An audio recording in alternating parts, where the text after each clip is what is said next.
Hello and welcome back to Oddlando, a City Skylines 2 build based on a Floridian beach town. My name is Otter, and as someone living in Central Florida myself, I hope to use some of my personal experience of these types of cities as inspiration for particular parts of my build. If you're from the Central Florida area or are familiar with any interesting aspects of the area you'd like to see included, make sure to let me know in the comments, and I'd love to find a way to work them in. In the previous episodes, we worked on expanding our city's external connections and created the initial build of our first custom mansion. Since recording that episode, the city's 2 modding community has released a few super awesome mods and updates, which will largely increase the facilitation of these specific builds. I want to give a huge shout out first to some of the mod creators, since these videos wouldn't be nearly as possible without them. First and foremost, the mods you'll see me use the most in this video will be BetterBulldozer and Anarchy, which are both made by the wonderful Yin Yang. Next, Move It by Cuboid is essential to honestly any modded build in CS1 or 2. Next up, the ExtraDetailingTools by Triton Supreme will be used for network fences as well as some of the surfaces. And finally, Find It by TDW will serve as a huge help for placing pre-made game assets as well as their asset icon library, which makes finding everything easier. Special shoutouts to Chameleon, Sully, Clyte, Algernon, City Rat, and Crazy Chew, among many, many others for their help with these mods, and any other mods used in this video that I may have forgot to mention.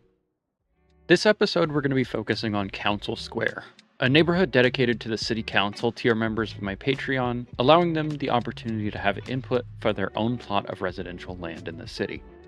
This episode will mostly serve as a proof of concept for future installments to this neighborhood. If you like the video, please make sure to leave a thumbs up and comment some suggestions on what I should build next. The first step of the project is to get the building placed in an optimal position. In this case, I chose to have the driveway aligned with the intersection because I assumed that nobody enjoys having headlights pointed into their house as cars drive by at night. Next, we want to just start by removing any of the vanilla asset clusters by selecting the bulldozer, click the icon that looks like a jackhammer, and then click the icon that says Sub Elements. With this selected, we're just going to remove any lights, plants, chairs, and really any other miscellaneous objects that we plan on replacing with our own assets. Next, I just want to remove any of the grass surfaces because we're going to have to come back in and install our own surfaces in the next step, but we want the entirety of the yard to be a bit more cohesive. So let's click on the double shovel icon, which is how we get to the UI for the Extra Networks and Assets menu made by Triton that we talked about earlier. Click on the brown surfaces icon and then select the grass sub icon. We're going to go ahead and just draw a basic square around the property. You'll notice I also left a square space unincluded from the grass surface, and this is intentional. I wanted to have this as a blank grass texture, since this would more than likely be cleaned up using a weed eater or trimmer, and not necessarily a full-sized mower.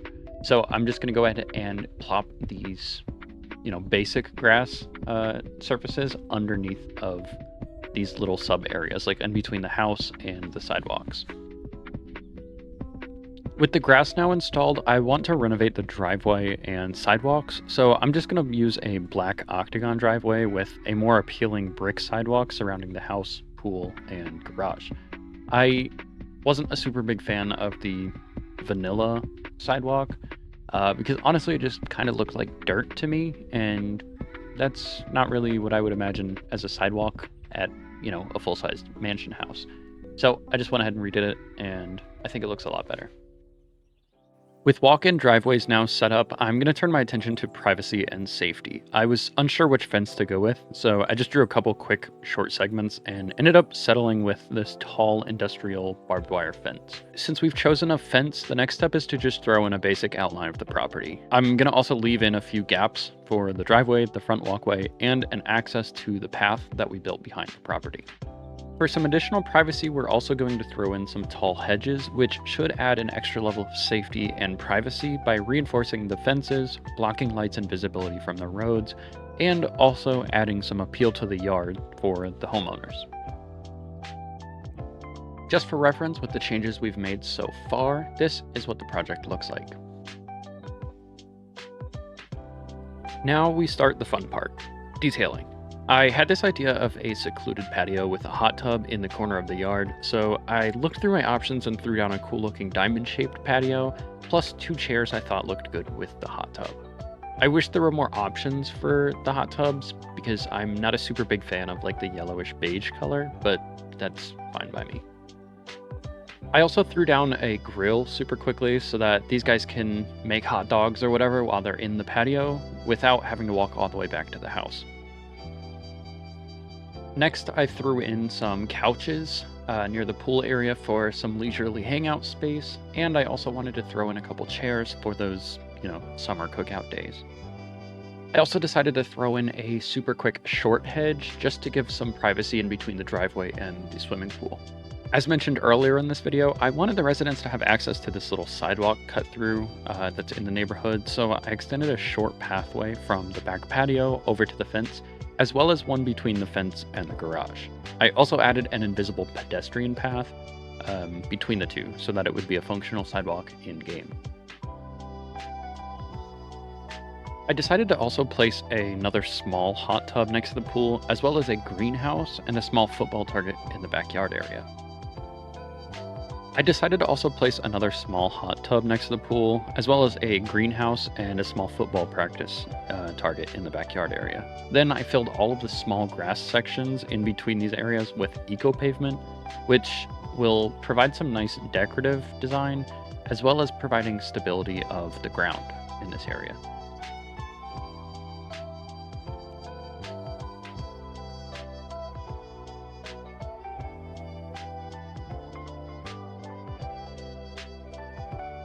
I envisioned a nice playground neighborhood where the kids could have their friends come over and all play together. So I made a half circle with these little playhouses, and I also included a sandbox, a jungle gym, and a spinning wheel as well. I actually found this asset on accident, and I decided that the roof access assets looked like either little utility and groundskeepers sheds or entrances to an emergency shelter, for example. So I placed 2 or 3 around the property just for some extra detail. I also decided to place a couple solar panels on the roof and a generator in the side yard just for some extra power. This is probably one of my favorite small details of the build, but it does provide a lot of extra appeal to the property, at least in my personal opinion. Little pod lights along the property increase safety, comfort, and security for the residents. Speaking of comfort, I felt like a gazebo with a nice table set was a perfect addition to this property. Since we had a playground, I also wanted to give the little furry family friends a place to play. So I added a doghouse, a watering fountain, some platforms, a few hoops, and jumping obstacles, and then I finished it out with a tunnel and a post perimeter. Since this was going to be a separated portion of the yard, I decided to give it a differentiated surface texture. I pulled 2 lines out of the initial drawing area and then expanded it past the section and enclosed the park piece by piece, or corner by corner. This allows a seamless area without a ton of mess. As you can see, I had initially used this dirt texture, but decided it didn't really look how I wanted it to, and I decided to opt in for mulch instead. I've referenced security a few times in this video, and this is going to be the last time, or at least it should be. I saw these security cameras in the asset list and decided to put them in a few key points, mostly on the corners of the buildings in the property. We've got a few areas spread out through this yard, and since the grass is well manicured, we don't want really anyone walking on it. To mitigate that, we're going to make a few walkways in between each area, and once again place invisible pedestrian paths. Also, similar to the dog park, we're going to use the surface enclosure method to enclose the playground with mulch. For the most part, I tried to quote-unquote connect all of the walkways together by drawing them all as one shape. This removes the awkward gap that you can see in the pool tile area, for example, and kind of makes everything look, like I said before, a little bit more cohesive. Similar to the pool area, I'm also going to use the eco-concrete surface to draw a connecting walkable area in between the corners of the sidewalk. To start off the decorating, I needed to add some sort of, plant life.